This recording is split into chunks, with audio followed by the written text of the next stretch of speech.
İmam hatiplere biliyorsunuz son dönemlerde yoğun talep var. Bizim okulumuzda da yoğun talepler oldu. Biz ikili öğretim yapıyorduk. Bakanlık yeni bir bina yaptı. Muş Anadolu Selahattin Eyüp İmam Hatip Lisesi. Öğrencilerimizin bir kısmını oraya da bir kısmı burada kalacak şekilde pazartesiden itibaren ayırıyoruz. Öğrencilerimiz inşallah normal eğitime dönecekler. Daha kaliteli bir eğitim olacak. Yani tabii şunu kesintisiz 12 yıllık eğitime geçildiği için bu sene de 85 tane mezun vereceğiz. Geçen sene 113 mezun verdik. Bu sene 85 vereceğiz ama aldığımız kayıt 720. Şu anda Milli Eğitim'den, siyasilerden aldığımız bilgiye göre Muş'un yaygın bölgesinde Hasköy, Korkut beldelerinde, ilçelerinde o şey oluyor. İmam Hatip yapılacak programdadır. Bu ciddi manada merkezde rahatlatacaktır. Evet. Tabii bizim 20 dersliğimiz var. 20 derslikte bizim yani ikili öğretim yaptığımız için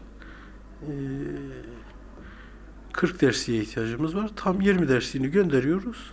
Normal eğitime dönüyoruz. 20 dersimiz burada kalacak. Normal eğitim yani yarı yarıya bir ihtiyaç. Okulun kapasitesi ne kadar hocam? Şimdi bizim 20 sınıftan 800'e kadar, 850'ye kadar öğrenci alabiliriz. 1425 tane öğrencimiz mevcut şu anda. Yarı yarıya, yarısı oraya gidecek, yarısı burada kalacak. Normal eğitime dönmüş olacağız inşallah. Biz geçen sene üniversiteye kazandırma oranında %52'lik bir başarı. İkili öğretime rağmen %52'lik bir başarı, ciddi bir başarıdır. Öğrenci üniversiteye yerleştirdik. Ama inşallah biz diyoruz normal eğitime dönersek bu hedeflerimizi daha da yüksek yapacağız. Hem mesleki alanda hem de alanında hedeflerimiz yükselecek en az. Valla biz gelen velilerin tepkisinden öğrendiğimiz kadarıyla veli istiyor ki çocuğu hem dinini hem dünyasını beraber öğrensin. Biz veliden aldığımız şey bu. Mesaj bu. Diyor çocuğum ne yapacaksa yapsın ama dinini de bilsin diyor. Benim aldığımız mesaj bu. Benim kanaatim de o yönde. Yani çocuk ne yapacaksa yapsın ama Kur'an-ı Kerim'i ondan sonra bir okumasını bilsin. Mesajını kendi kabiliyeti nispetinde Kur'an'ın mesajını algılayabilsin. Siyer-i Nebevi, Peygamber Efendimiz'in hayatını maddi ve manevi alacak dersleri vardır. Onları bilsin. Hem çocukta ihtiyaçtır. Din fıtratın ihtiyacıdır. Yani demek ki insanlar bu ihtiyacını tatmin etmek istiyorlar. Biz gelen velilere mümkün mertebe şu kapıdan geri çevirmemeye çalışıyoruz. Eğitimin 3 ayağı vardır. Öğrenci, merkezde öğrenci vardır. Öğretmen, veli.